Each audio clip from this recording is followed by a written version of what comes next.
Good morning.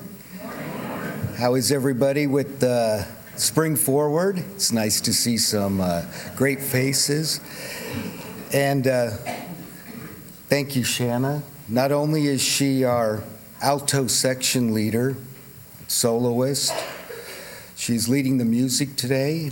We're very blessed to have her here. She's one of the many threads that make up the rich tapestry of this church, coming in our 150th year at All Souls.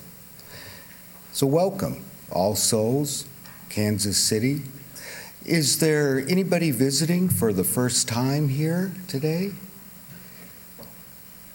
Hi. So this is Jake, right?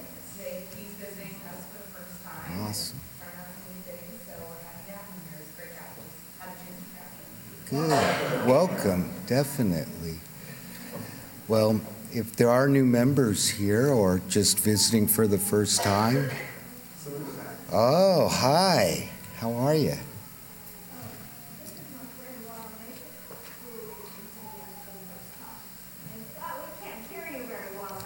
You got it. I'm going to be a little more vocal and forward. Definitely. You bet. Well, welcome. Is there anybody else here? Well, if you don't want to stand up and be acknowledged, please take it upon yourself to stop at the welcome desk at the front and gather some information about our lovely group here. And today, we're going to be settling into a great morning. Enjoy yourself.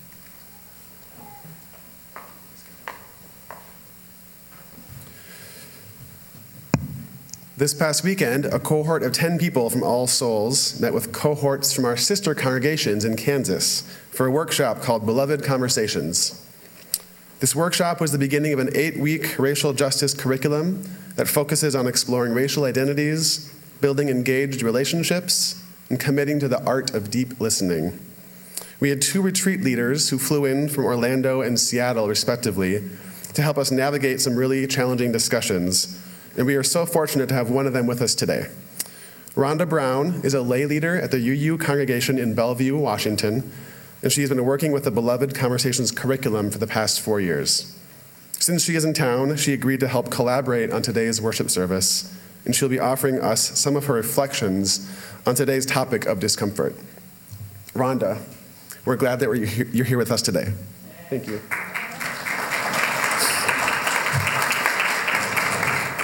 And as Scott mentioned, Shanna is not only our song leader today and vocalist, but also will be offering some of her reflections. So, Shanna, thank you for being with us today.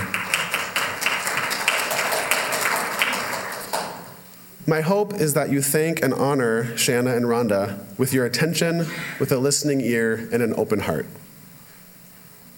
Discomfort might seem like a strange topic for a Sunday service, but allow me to elaborate. The discomfort we're exploring today is not just a general pain or suffering. It is not merely the feeling of being uncomfortable. It is the discomfort that leads to growth. It is the active breaking away from things that restrain. It is the chick breaking out of the shell, or the fledgling bird taking its first flight. It is the discomfort of stepping into a new context. It is being in a group of people where you are the outsider. It is more than just stepping out of your comfort zone. It involves stepping into your courage zone. It might involve learning something new, stretching in new ways. It definitely involves bravery. You might experience backlash or rejection, or maybe even get a glimpse of your own imperfections. African-American author Ta-Nehisi Coates describes it as a confrontation with one's own innocence. Quote, "I was learning to live in a disquiet, in the mess of my mind. The gnawing discomfort, the chaos, the intellectual vertigo was not an alarm, it was a beacon. It began to strike me that the point of my education was a kind of discomfort. It was the process that would not award me my own special dream, but would break all the dreams, all the comforting myths of Africa, of America, and everywhere." What are some of your comforting myths that might need to be broken today? As we explore this potentially productive discomfort, we'll be asking ourselves 2 questions today. First, have you ever seen someone's desire for staying secure in their comfort zone get in the way of their growth? And don't forget that that someone might be you or me. And secondly, when have you stepped into your courage zone, and what did you learn there? As a way of embodying some of this discomfort that requires courage, we will be taking risks together today as a congregation. We will sing some familiar songs in new ways, and we will be singing some new songs. As we light the chalice this morning, I invite you to adopt a spirit of curiosity and play over judgment, and a spirit of wonder over expectation. Join us as we walk courageously into some new and uncharted territory.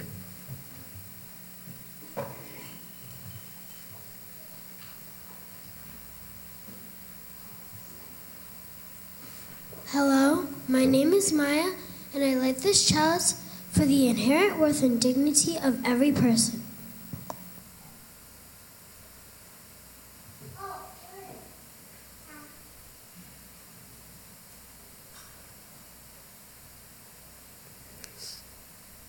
Thank you, Maya. Please join me as we affirm the words of our covenant. Rise. Goodwill is the spirit of this church, and service is its law. This is our great covenant, to dwell together in peace, to seek the truth in love, and to help one another. And now I turn it over to Shanna to describe how we'll be singing our first song together. All right, we're gonna do a round. So we're going to sing Come, Come, Whoever You Are. And I think what we'll do is I'll sing it once by myself so you guys can hear the melody. Then we're all gonna sing it together once. And then this half of the room is with me.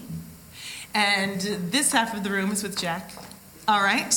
And we're going to do the round section 2 times through. So basically, you guys, when you hear us stop, you'll just know you're stopping soon. So, I'll sing it once. Come, come, whoever you are, wanderer, worshiper, lover of leaving. Ours is no caravan of despair. Come, yet again come. Now all together. Come, come, whoever you are, wanderer, worshiper, lover of leaving. Ours is no caravan of despair. Come, yet again come. This side, follow me. Come, come, whoever you are, wanderer, worshiper, lover of leaving.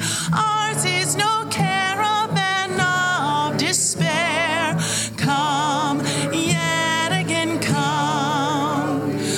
Come, come, whoever you are, wanderer, worshiper, lover of leaving. Ours is no caravan of despair.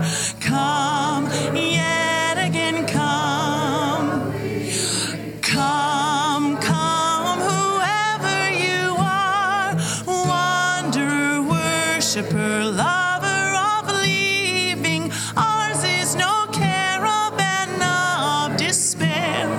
Come, yet again come. Ours is no caravan of despair. Come, yet again come.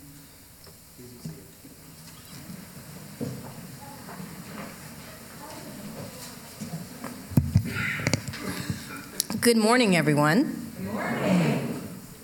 I am very happy to be here and bring you greetings from Bellevue, Washington.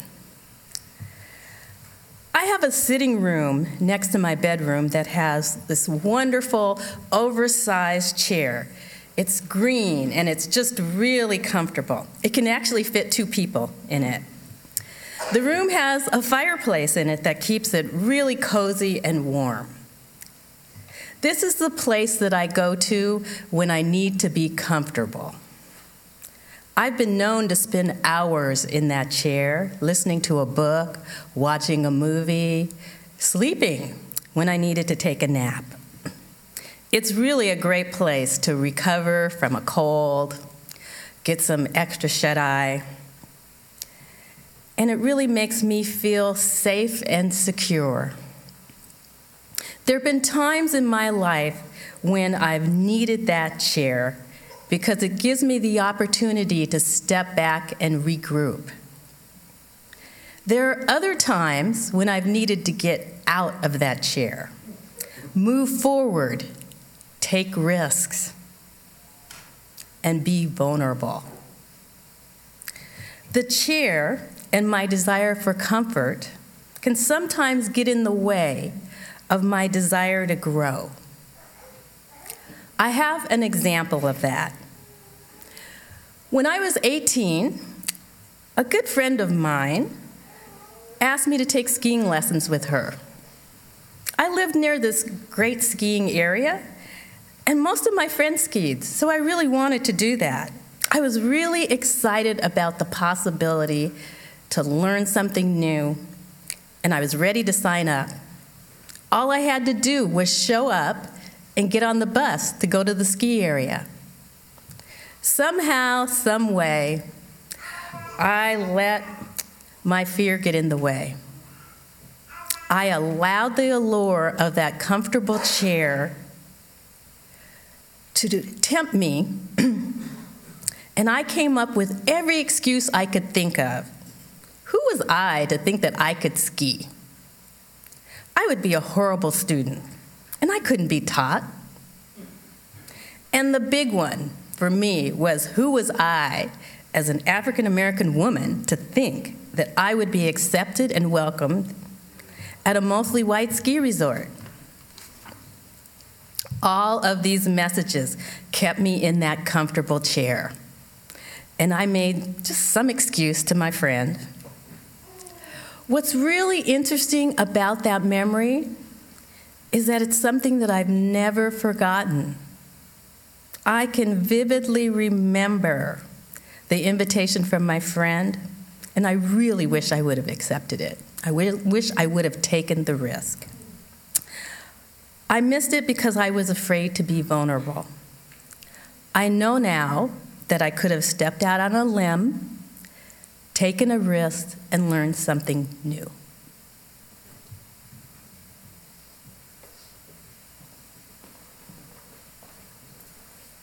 Good morning. So when they invited me to speak today, I was having a hard time choosing just one story where I was letting my fear get the best of me. But what did pop into my head was this beautiful book called Big Magic that's written by Elizabeth Gilbert, and it has become a sort of Bible of sorts for me. And she has some wonderful things to say about fear getting the best of you and not stepping into that courageous place. So I'm just taking an excerpt from her book that I wanted to share with you all. It starts with this sentence: "Your fear is boring." I can say this with all honesty and authority because I know for a fact that my fear is the most boring thing about me. This is especially true when it comes to living a life of creativity. Fear is boring because fear only has one thing ever to say to us, and that thing is stop. For over 25 years now, my fear has been shouting stop to me every single time I sit down to write. Fear never has a more interesting insight to offer. Never. Just one word repeated and repeated with increasing hysteria. Stop, stop, stop, stop, stop. My fear wants me to stop because my fear wants me to be safe. My fear perceives all motion, all inspiration, all work, all creativity, all passion whatsoever as potentially life-threatening. My fear wants me to live a smaller life, the smallest imaginable life, ideally. My fear would prefer that I never got out of bed. Your fear is the same, exactly the same as mine, I guarantee it. Listen, we all need fear. evolutionarily speaking, obviously. Don't leave home without a good, healthy fear reflex, or you might find yourself wandering the streets at 3 a.m. in a dangerous neighborhood, or riding your bike through city traffic with earbuds in. But in these situations, fear may indeed save your life. But your fear must be kept in its place. True emergencies only, please. Your fear must not be allowed to make decisions about creativity or passion, inspiration, connection with others.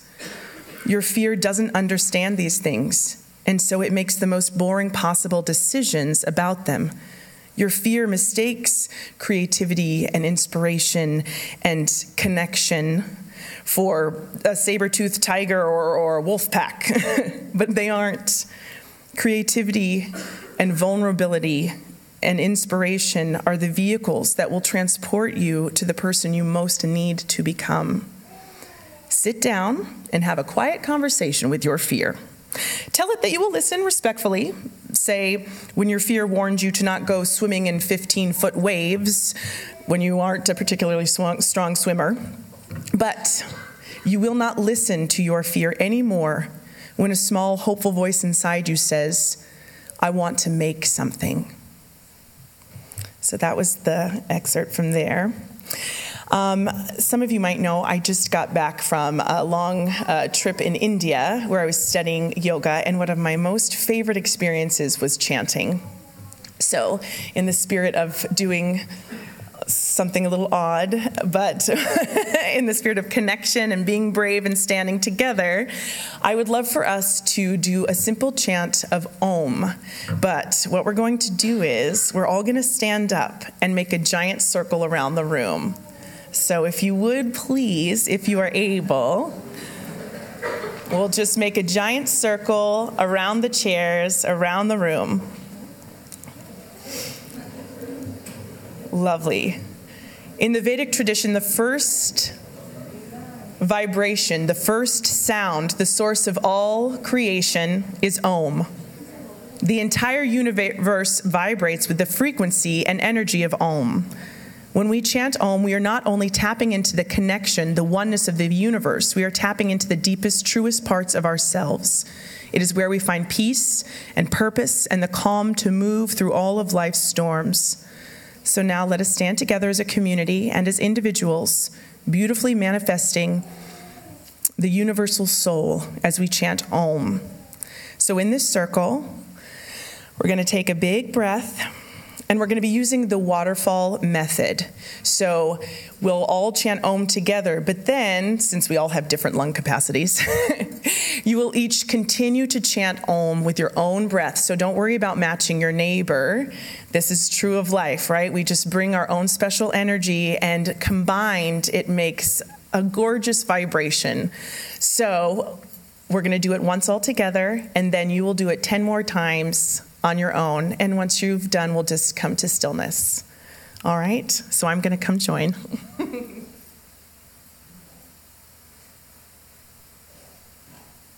Take a big breath in.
Thank you all very much for trying a new thing and for bringing your voice to this whole circle and sharing your voice with others.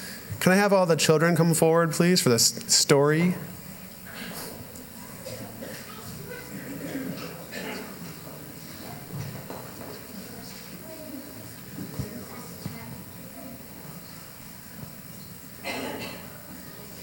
Are those Thin Mints?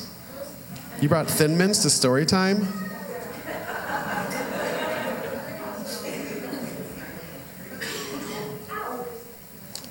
Well, so today, as you're all hearing, we're talking about discomfort. And I'm wondering if any of you have ever been in a situation where you feel nervous or there's a new thing that you're kind of scared about.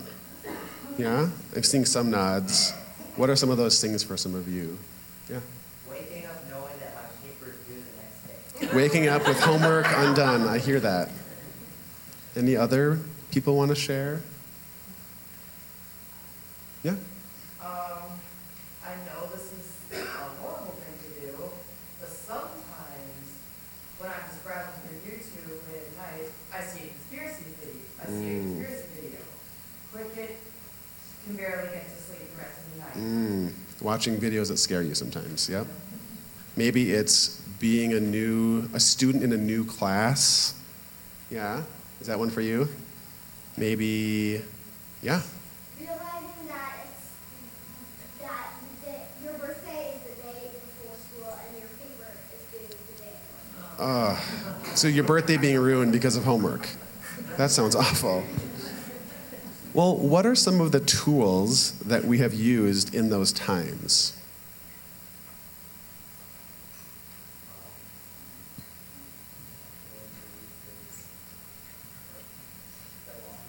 Your lungs, yep, your voice, breath. Sometimes we need breath to help us through uncomfortable times.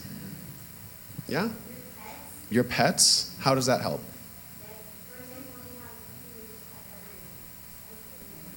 Yeah, makes you feel better, gives you comfort.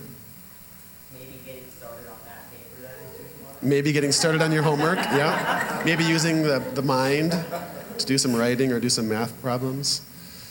Well, so this is the question today. I'm hoping you all think about this more too, about where we find our courage to face some of those times in our life that are challenging, whether that's a move or a new classroom or making new friends. Some of that can be really difficult.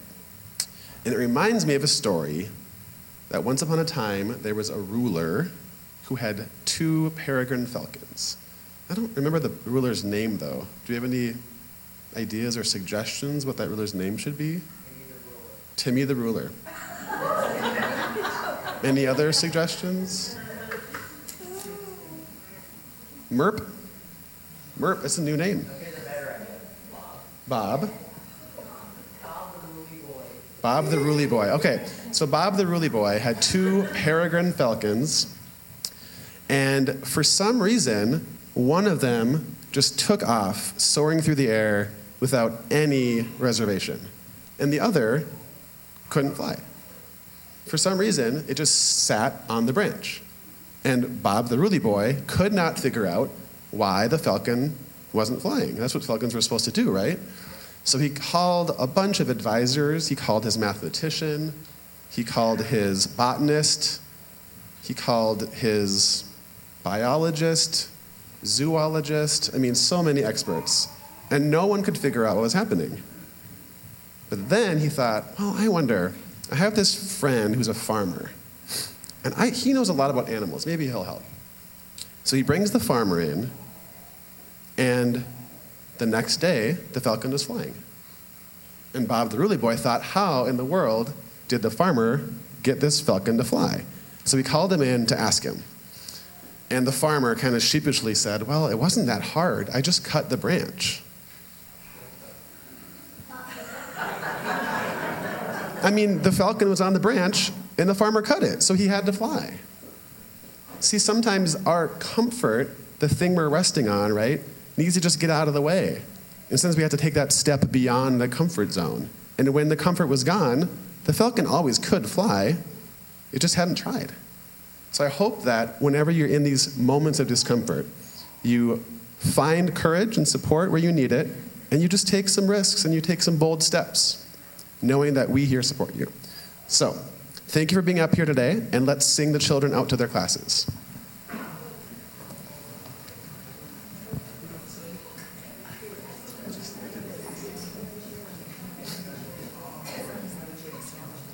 We're doing it a cappella today.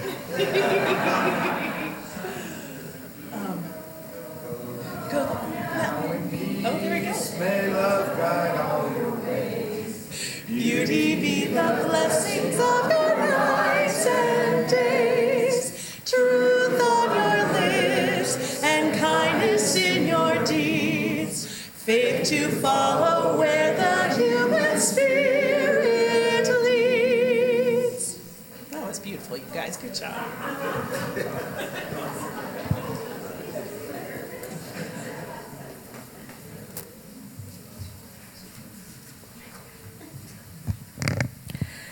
Today's offering is going to support the work of an amazing organization collective called the Black Lives of Unitarian Universalist, or BLUE for short. In last year's General Assembly in New Orleans, I had the opportunity to participate in some of the programming that BLUE developed, and I'm very excited about this organization. Currently, BLUE is working diligently to organize and support people of color in our UU movement. They are creating safer spaces for Black UUs to gather, share, and strategize ways of being that build towards inclusion, even in challenging contexts. At General Assembly, I participated in one of BLUE's gatherings for people of color, and I felt like I had come home. They created a multi-generational welcoming space and encouraged me to bring my authentic self, utilizing spoken word, music, and dance as a part of the program. BLUE is focused on providing support, information, and resources for people like me, Black Unitarian Universalists who are committed to our faith. Utilizing a collaborative leadership model, the founders of BLUE affirm holistic leadership and offer ministry to Black UUs across the country. Here in Kansas City, you will have a great opportunity to learn about BLUE and from BLUE next month, and I'm really jealous. At the end of April, BLUE will be here at All Souls, hosting a revival called Reclaim. They will be running a worship service specifically for people of color, followed by an invigorating multiracial and multicultural worship service for all. With the help of the powerful activist, the Reverend Sekau. It's so important that we support BLUE, and I really mean this from the heart, not just in theory, but in our resources. Please give generously today as we support the important work of lifting up and celebrating voices that sometimes have been marginalized or ignored. Thank you.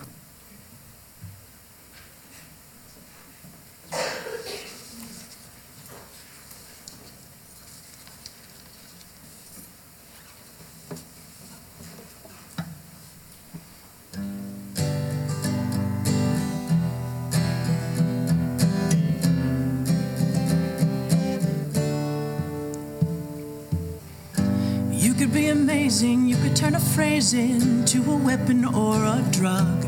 You could be the outcast or be the backlash of someone's lack of love.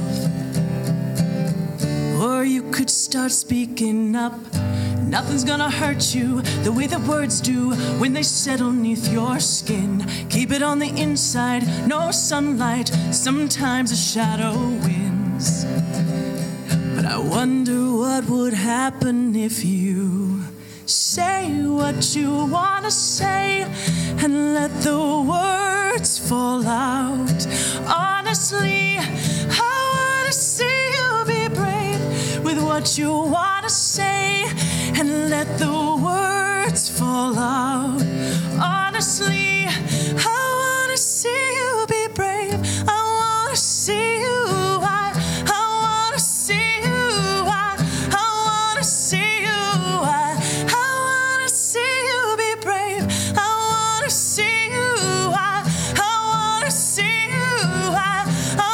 See you.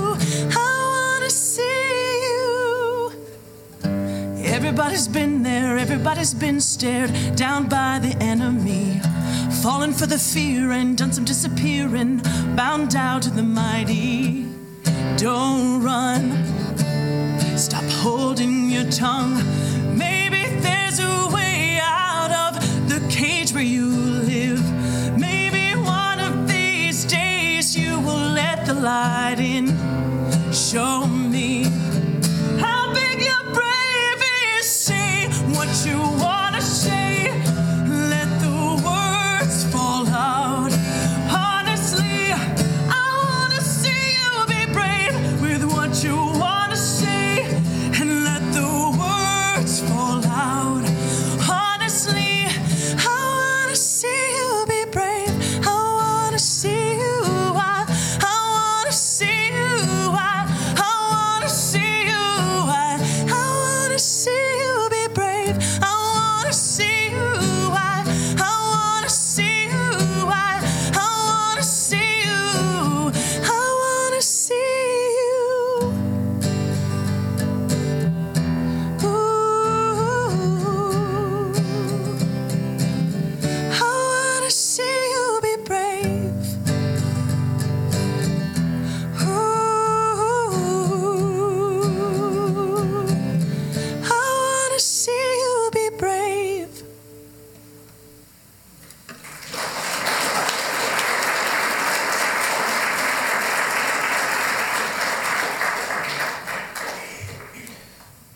Please join me in the words of dedication for the offering.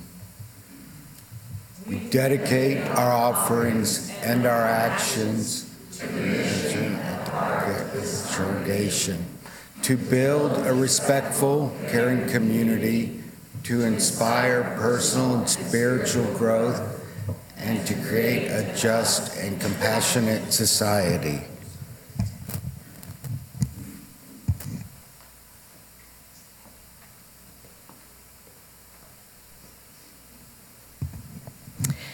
For a New Beginning by John O'Donohue. In out-of-the-way places of the heart, where your thoughts never think to wander, this beginning has been quietly forming, waiting until you were ready to emerge. For a long time, it has watched your desire, feeling the emptiness growing inside you, noticing how you willed yourself on, still unable to leave what you had outgrown. It watched you play with the seduction of safety and the gray promises that sameness whispered, heard the waves of turmoil rise and relent, wondered, would you always live like this? Then the delight when your courage kindled, and out you stepped onto new ground, your eyes young again with energy and dream, a path of plenitude opening before you. Though your destination is not yet clear, you can trust the promise of this opening. Unfurl yourself into the grace of beginning that is at one with your life's desire. Awaken your spirit to adventure. Hold nothing back. Learn to find ease in risk. Soon you will be home in a new rhythm, for your soul senses the world that awaits you.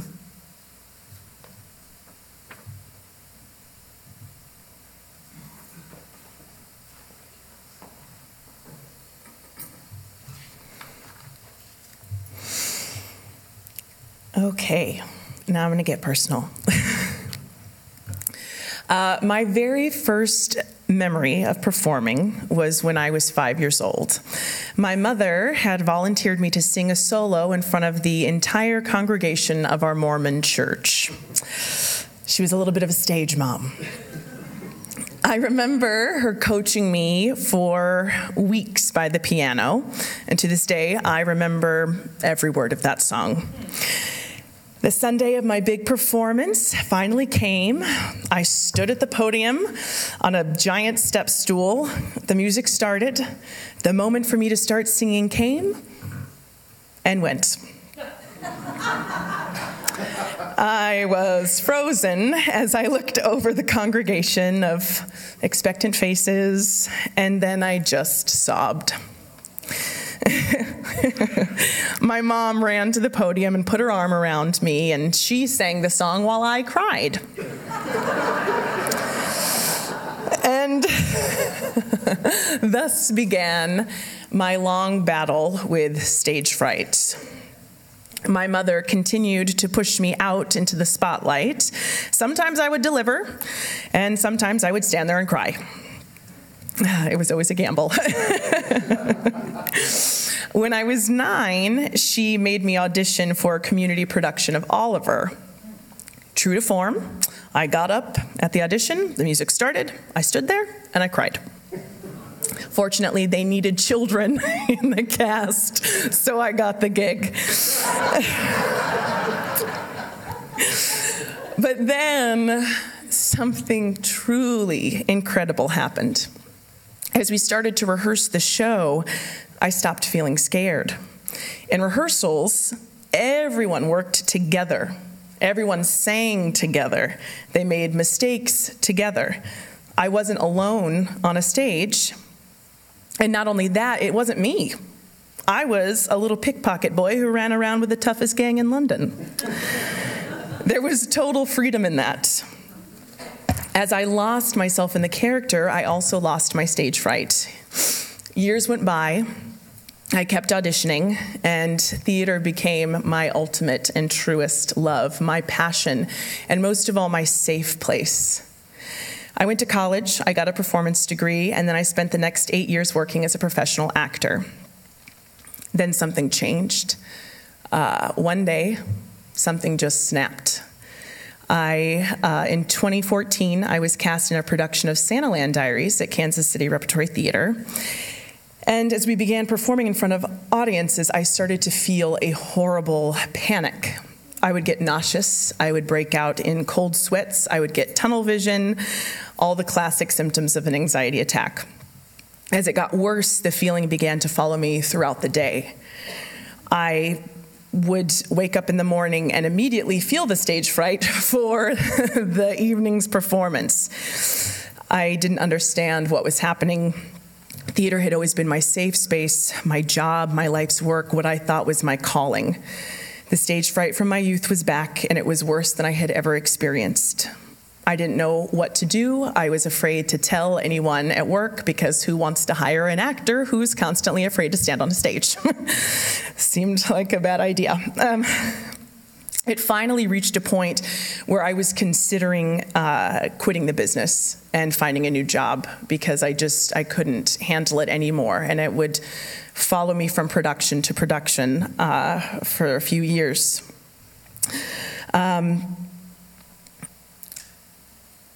Then I read this incredible book called The War of Art.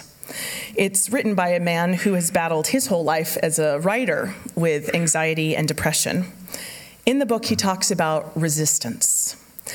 There's the power of creation, and he says there's an equal and opposite power of resistance. It is there to stop us whenever we try to do something to better ourselves or our communities or the world, when we try to change for the better or create anything with any value. He wrote that resistance is the dark, crippling force that points us to exactly where we need to go. Essentially, our fear is a compass. You follow your fear and you find your purpose, your power, your life's greatest work. I knew he was right, so I found a therapist. She taught me to breathe and to meditate, and she gave me tools to deal with the ongoing stage fright. She suggested acknowledging the fear, but not to focus on it, and rather focus on the love of my job, of the other actors, of the audience, and using that as a weapon of sorts to move through the fear. Connecting to love saved me. And I have since found it is much more powerful than fear. For me, to this day, to this very moment right now, fear is always present.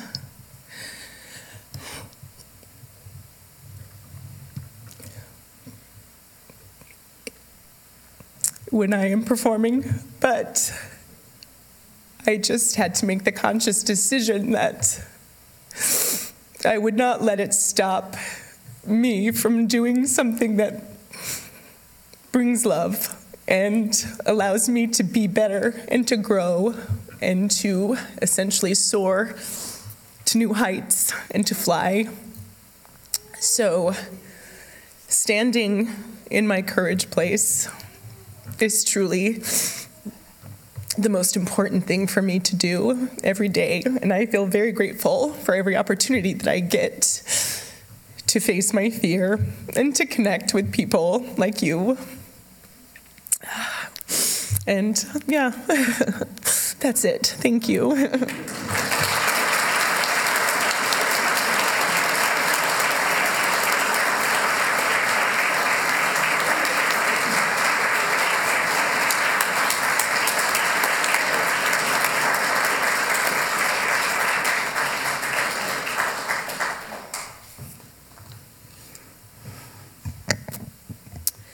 In March of 2015, I found myself marching on the Edmund Pettus Bridge in Selma, Alabama, with thousands of people, including my husband and 84-year-old father-in-law, who are both African American.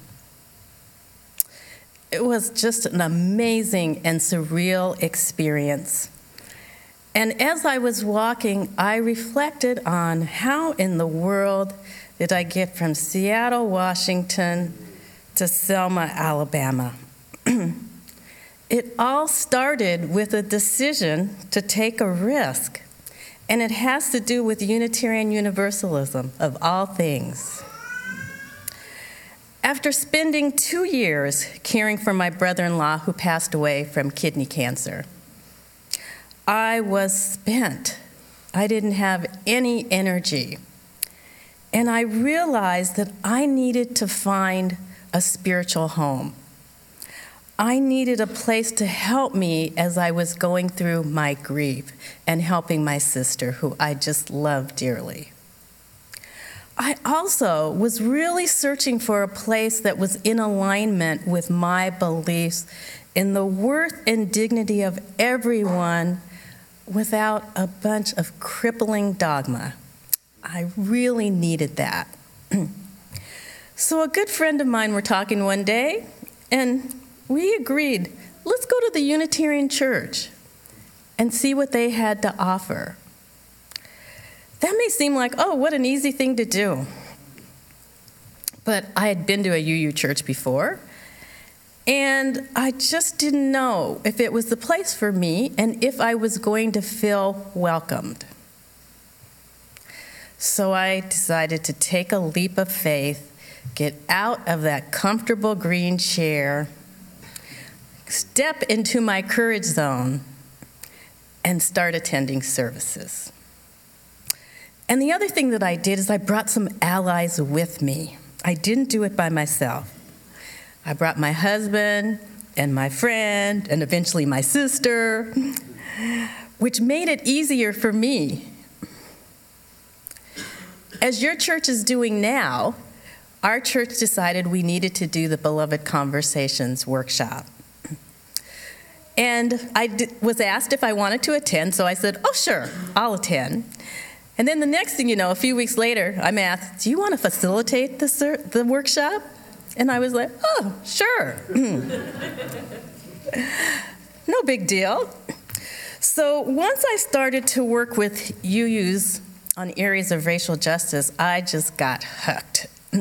It was so energizing to be in a space with people who were so passionate about creating a better world for all. And as I became more involved in Beloved Conversations and racial justice activities, I started to learn about programs that were offered by the UUA and came across the Living Legacy Pilgrimage. It's a program designed to deepen UU's understanding of the civil rights movement, and it was held in Birmingham, Alabama in March of 2015. I only knew one person who was attending this pilgrimage, but I did the thing that I normally do. I told my husband we were going. And of course, he did the right thing and he agreed that we were going. So I signed us both up. So the program included a walk across the Edmund Pettus Bridge for the 50th anniversary of the march from Selma to Montgomery. So we were super excited about attending this program. A few weeks later, my 84-year-old father-in-law came to visit us. So we, of course, excitedly told him about this great trip that we were going on.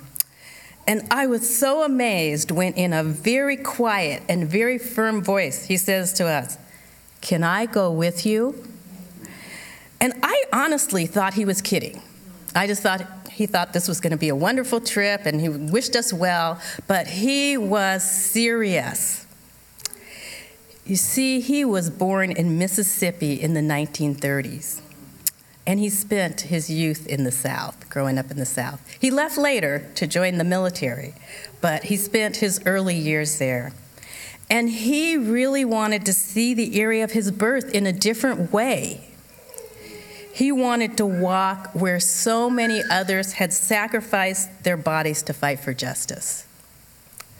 So we found a way to include my father-in-law on that bridge walk. The entire trip was one of the most amazing experiences I've ever had.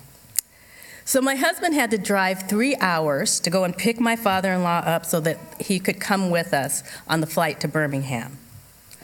During the drive, that 3-hour drive back to Seattle, my husband was astounded as my father-in-law shared story after story about his life growing up in the South, and he had never done that before.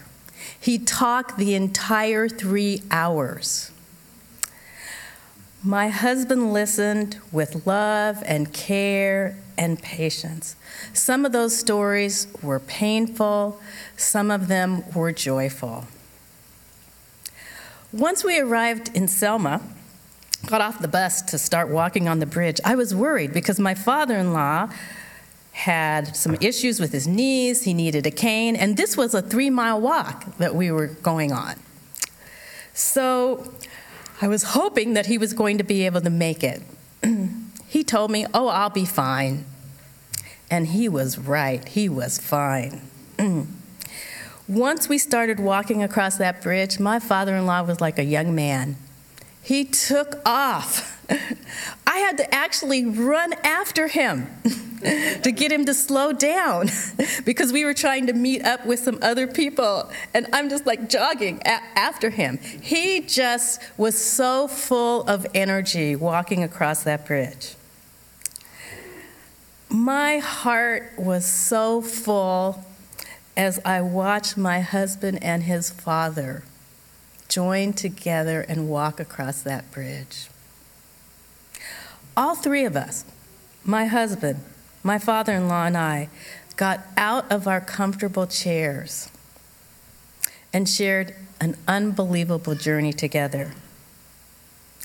That trip taught me that the willingness to step into my courage zone could provide me with opportunities I never dreamed of, and along with that, tremendous spiritual growth that I could have never imagined.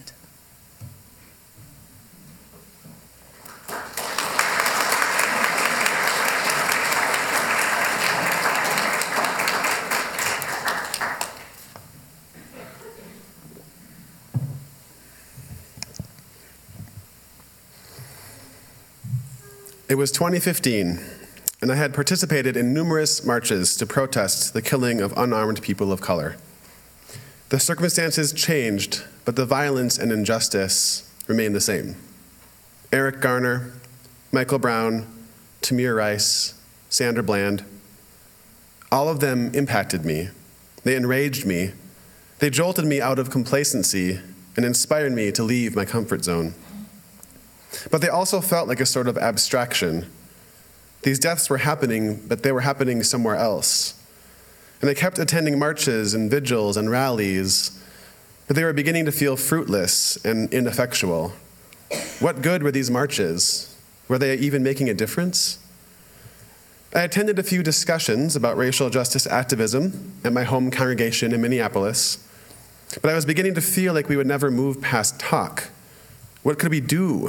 What could I do? And then November came, and the police in my neighborhood shot and killed Jamar Clark, an unarmed black man. It was no longer an abstraction. He was my neighbor.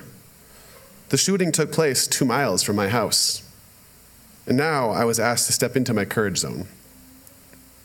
A group of people gathered at the police precinct to demand answers and began a 17-day occupation. And remember, this took place in November, in Minneapolis. This was a dedicated group of people. And every day I had a choice to make. I could choose to drive, bike, or bus past the occupation while telling myself, look, someone else is there. I don't need to go. Or maybe I would say something like, this isn't my concern. I didn't know Jamar. I don't even know all the facts. But instead, I made a decision. I started to show up. On the first day, I felt so many things. I felt overwhelmed. I felt useless. I felt scared. I felt out of place. And on that day, I bore witness to an incredible amount of pain, and it was not easy. Nor was it always clean, tidy, and orderly. But how often is grief orderly? This was a pain that I could not fix. However, it was pain that I could have just walked away from. That would have been easier. But instead, I stood there, adding my body to the other bodies who had congregated to call for police reform, accountability, and transparency. The next day, the occupiers held a healing vigil where people made art, wrote poems, sang songs, and shared stories. As the days progressed, the community kept growing, and the weather got colder. People from all over the city started to drop off warm clothing, sleeping bags, firewood, fire pits, hand warmers, foot warmers. There were concerts, poetry slams. People from various faith communities began to take turns, providing a hot meal to keep the occupiers warm and well-fed. I made a commitment to check in at the occupation at least every other day, sometimes staying for 30 minutes, sometimes staying for multiple hours. And there were many times that I felt useless and asked myself, is this working? Are we going to get our demands met? Does my presence here matter? But I kept on coming, and I kept talking to more and more people. I started to build a pretty deep connection to some of the other regulars. We were building a sense of solidarity among a very diverse group of people across multiple identities: age, race, class, sexual orientation, gender identity, religion, and political affiliation. 11 days into the occupation, it was Thanksgiving. The occupiers cooked and hosted an outdoor Thanksgiving meal that was truly open and welcome to all. We were building a sense of community, and it was beautiful. In the early morning hours on the 17th day, the numbers had dwindled enough so that the police were able to end the occupation without much fanfare and with minimal arrests. Most of the demands of the occupation had not been met, so it would have been easy to think that the occupation had been a failure. But as I looked back on my experience there, I realized two things. One, over the course of 17 days, I met more of my neighbors than I had ever known before in 13 years of living there. And two, I understood the importance of stepping into my courage zone. We're going to try our closing song, and it's going to be In Our Courage Zone. Shanna?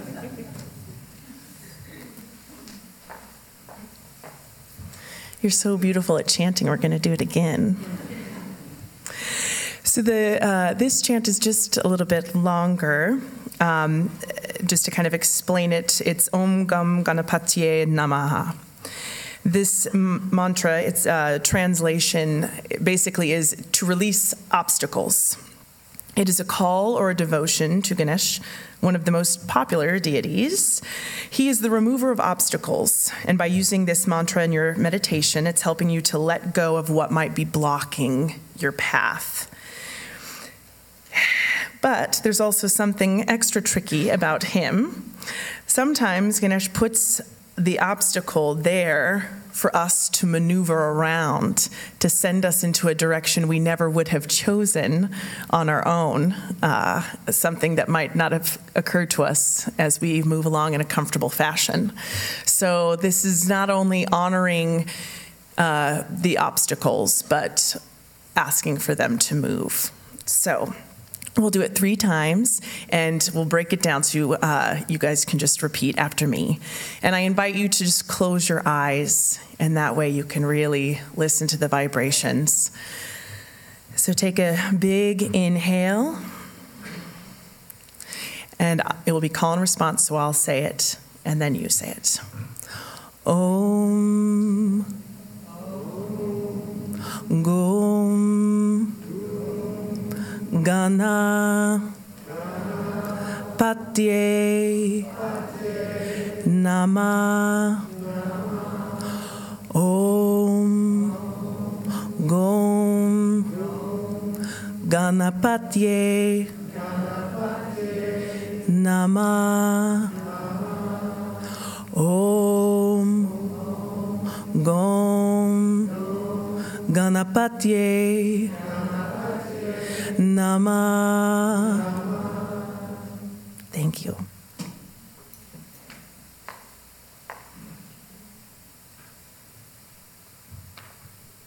Before our closing words today, I wanted to say, take a moment today and pick one thing that scares you and commit to it. Today we share in a blessing for losers, risk takers, all failures far and wide. Blessed are they who fall in the mud, who jump with gusto and rip the pants, who skin the elbows and bruise the ego, for they shall know the sweetness of risk. Blessed are they who make giant mistakes, whose intentions are good, but impact has injured, and who know the hot sense of regret and ask for mercy, for their hearts will know the gift of forgiveness. Blessed are they who have seen a D or an F or a C or any letter less than perfect, who are painfully familiar with the red pen and the label of less than, for they know the wisdom in the imperfect. Blessed are they who try again, who dust off, wash up, and extend the wish for peace, who return to sites of failure, who are dogged in their pursuit, for they will discover the secret to dreams. Blessed are they who refuse to listen to the naysayers, for their hearts will be houses for hope. Blessed are they who see beyond the surface of another, for they will be able to delight in the gift of compassion. Blessed are they who stop running the race to help a fellow traveler, who pick up the fallen, who stop for injured life, for they shall know the kindness of strangers.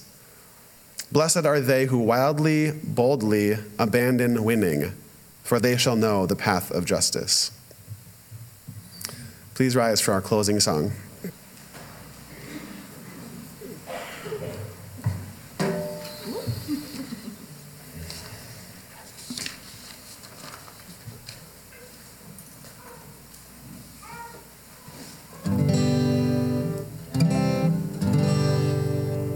Since what we choose is what we are, and what we love we shall be, the goal may ever shine afar, the will to make us free.